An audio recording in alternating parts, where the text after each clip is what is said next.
everybody. Welcome to the Orange Pill Podcast. I want to shift gears to some positive news here that is happening. Let me bring this up here. So one of the things that happens in Bitcoin is people say, who don't understand it, say it's bad for the environment. And Bitcoin has now answered to that. And I think what happened was Bitcoin mining takes a lot of energy. There's no two ways about it. And Bitcoiners who are like solution-oriented problem solvers, especially the people, the core developer types and the miners, like a lot of smart tech and finance people, have done several things. They've found where there's wasted energy at a power plant that just is being wasted, and they attach Bitcoin mining operations to it to utilize wasted energy. And then they've created a lot of green energy. Like there's a project that's being set up here in El Salvador that's Volcano Energy that is using green energy for Bitcoin mining. And there's these green energy projects all over the place. I did a story on my other show, Political Vigilante, about the Navajo reservation in America using solar power to run Bitcoin mining. So there's a new project here. And again, as we were just talking about, America's just so hell-bent on China is the evil enemy and all this stuff. And this is like, and people say, yeah, but China's done this and this. I'm like, I'm not saying there aren't legit criticisms of China, but China is not even close to the awful stuff that America's doing. And one of the things that China's doing that America could be doing, it's actually spending money in the Silk and Road Initiative to get allies. We go get allies by sanctions and war and destroying societies. China comes in and says, we'll build you a port, we'll build you a stadium, we'll build you a lot. They built a library here in El Salvador. It's state of the art, one of the most amazing libraries in the world now. And sure, China has people go, yeah, but they got strings attached. Of course they do. If I invested in your project or you invested in my project, there's strings attached. You expect something for your investment.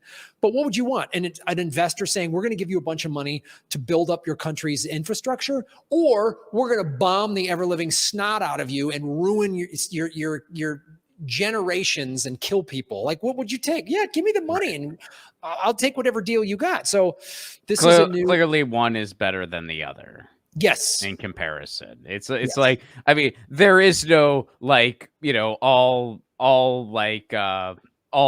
total altruistic good guy of the world. That doesn't exist. All of the world's superpowers have an element of bad about them. However, there are different levels of bad. And look, it's the hilariousness of American hypocrisy of this country, America, that is the most capitalist place ever. Is like, boy, China's just giving these countries money because they want profit in return. Like, that's all America does. Like, with everything, with schools, we put people in jail for smoking a plant. Like, what? What are you talking about? Suddenly, China's just trying to make a profit, and America isn't. But this is, again, in Bitcoin Magazine Pro. The Ethiopian government is set to enter a partnership with companies from China to establish powerful Bitcoin mining infrastructure in the country, all centered around a massive hydroelectric dam. So that's another thing that I've seen Bitcoin mining projects do. When I was at Adopting Bitcoin conference here in El Salvador in November, I was part of this Bitcoin Film Fest. And there was somebody that had a documentary of all of these Bitcoin mining projects going to pre-existing hydroelectric dams that generate a lot of energy. Dams, people think dams are to generate electricity. Most dams are for water management, and you can then use the water management to generate electricity, right?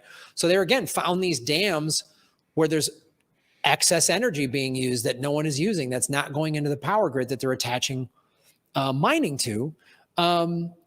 And so this is what China's doing. I mean, what would you rather have America do, Ron?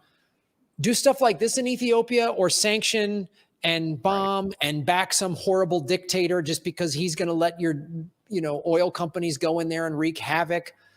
I mean, like, what would you rather have?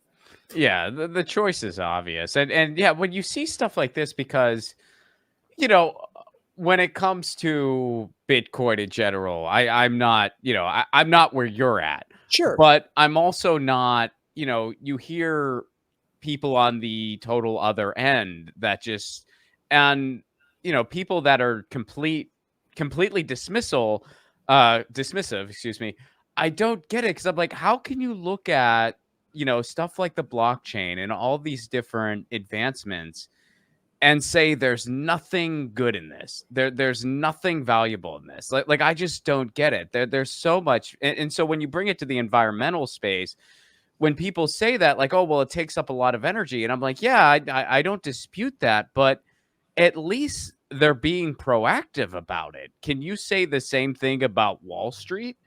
And I mean, and for a long time you couldn't. Now in the finance space, there are ways you can divest your investments from fossil fuels. Like there are like kind of investment portfolios that are doing that now.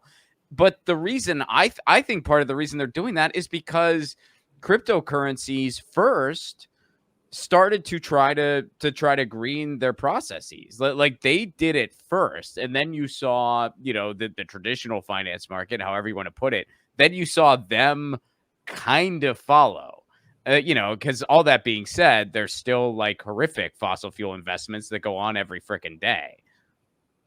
Well, you bring up a great point, and again, it's sort of, this is how it's the same thing we were talking about with Assange. It's the same propaganda tactic that, like, I think a lot of the central banks and people and politicians that are going to lose their people like Liz Warren and a lot of American politicians in both parties that are like, we're going to lose our power. We can't sanction people. It's the same thing. They just hear something like Bitcoin's bad for the environment.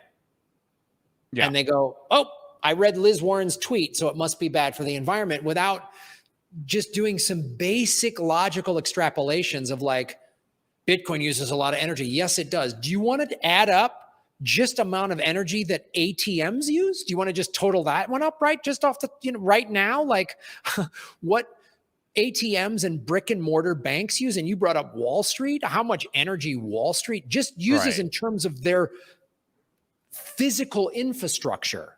Not to mention the other thing you brought up, which is Wall Street is backing the petrodollar and coal and natural gas and all these things that are horrible for the planet. Where Bitcoin, this is the thing I love about it, it's adaptive. It goes, oh yes, these mining rigs, which are basically just hard drives. And so, they're going to take up, like, if we were to pack this room full of Bitcoin mining things, be basically a bunch of hard drives running 24/7, it would use 5 to 10 times the amount of energy that we're using right now just to run this show. That's a lot. That's absolutely a lot. But then Bitcoiners go, well, how do we fix that? What do we do? Let's put solar panels on it, because that's part of it, is what's built into the equation. This is why whomever created Bitcoin was a genius. The biggest cost in mining is the energy. So if you can get your energy costs down, your mining profit goes up, right? Mm-hmm. So a bunch of tech people and finance people are going to go, how do we do this? Let's figure this out. And that's the thing about tech people, just sit down, they see a problem, and they go, how do we solve it? They don't sit there and go, I read Liz Warren's tweet, I'm dumb, Julian Assange helped Trump. Like they just don't scream. They actually go looking for evidence and data and solutions, which is the thing I like about the space, is it's like everyone wants to find solutions rather than just scream online because they read the tweet of a corrupt politician. Well, because it's still relatively new. I mean, it's been around a while, but in the big scheme of things, it is still new.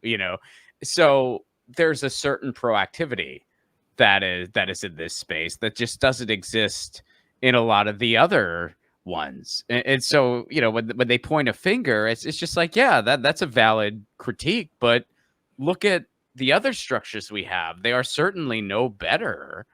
And no one really has a response for that. It's just like, well, cryptocurrency. Okay, well, look at Wall Street though. Like, aren't that? Well, yeah, but it's like, okay, so what's your answer then? Like, are you just gonna like go? I mean, so I hear you.